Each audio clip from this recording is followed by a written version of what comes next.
Hello guys, আমাদের চ্যানেলে আপনাকে স্বাগত। আজকের ভিডিওটি অনেক ইন্টারেস্টিং হতে চলেছে, কারণ আজকের ভিডিওতে আমি একটি পাওয়ার অ্যাম্পলিফায়ার নিয়ে এসেছি, যেটা থাকছে অ্যাম্প্রো কোম্পানির তরফ থেকে। এই ভিডিওতে এই অ্যাম্পলিফায়ারটির ফুল রিভিউ করব এবং এই অ্যাম্পলিফায়ারে আমরা কত ওয়াট লোড দেবো, কত ওয়াটের স্পিকার চালাবো সেটা নিয়ে আলোচনা করব এবং এর অ্যাপ্রক্সিমেটলি একটা প্রাইস নিয়ে কথা বলবো। তাই ভিডিওটি পুরোটা দেখতে থাকুন। ভিডিওটি শুরু করার আগে চ্যানেলে যদি নতুন হয়ে থাকেন তাহলে চ্যানেলটিকে সাবস্ক্রাইব করে বেল আইকনটি প্রেস করে দিন। তো চলো গাইস, দেরি না করে ভিডিওটি শুরু করা যাক। আজকের অ্যাম্পলিফায়ারটির মডেল নম্বর হচ্ছে অ্যাম্প্রো অ্যাটম 26,000। এই অ্যাম্পলিফায়ারটি আমাদের 8 ohms-এ 3500 ওয়াটের পার চ্যানেল আউটপুট দিয়ে দেয় এবং 4 ohms-এ এর আউটপুট হচ্ছে 4500 ওয়াট পার চ্যানেল আউট। 2 ohms-এ এর আউটপুট হচ্ছে 6000 ওয়াট পার চ্যানেল আউটপুট। মোট 8 ohms-এ এর আউটপুট হচ্ছে 9000 ওয়াটের আউট এবং ব্রিজ মোড 4 ohms-এ এর আউটপুট হচ্ছে 12000 ওয়াটের। তার মানে এই অ্যাম্পলিফায়ারটি আমাদের 12000 আউটপুট দিয়ে দেয়। এটি একটি 12000 ওয়াটের অ্যাম্পলিফায়ার। এই অ্যাম্পলিফায়ারটির ডাম্পিং ফ্যাক্টর হচ্ছে 1500, যেটা 8 ohms-এ কাজ করবে। অ্যাম্পলিফায়ারটির নেট ওয়েট হচ্ছে 53 কেজি। তো গাইস, অ্যাম্পলিফায়ারটির স্পেসিফিকেশন তো জানা হয়ে গেল।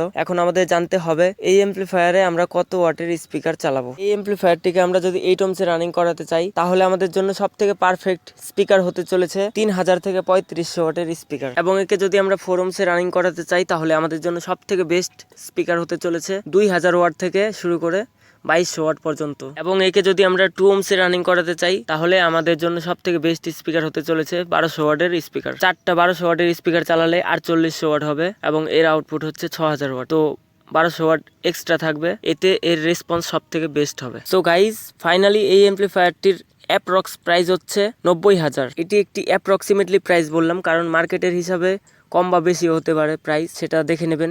ভিডিওটি যদি ভালো লেগে থাকে তাহলে ভিডিওটিকে লাইক, কমেন্ট, শেয়ার করবেন এবং চ্যানেলে যদি নতুন হয়ে থাকেন চ্যানেলটিকে সাবস্ক্রাইব করে বেল আইকনটি প্রেস করে দেবেন। আজকের ভিডিওটি এই পর্যন্তই, আবার দেখা হবে নতুন কোনো ভিডিওর সাথে। ততক্ষণের জন্য জয় হিন্দ, জয় ভারত।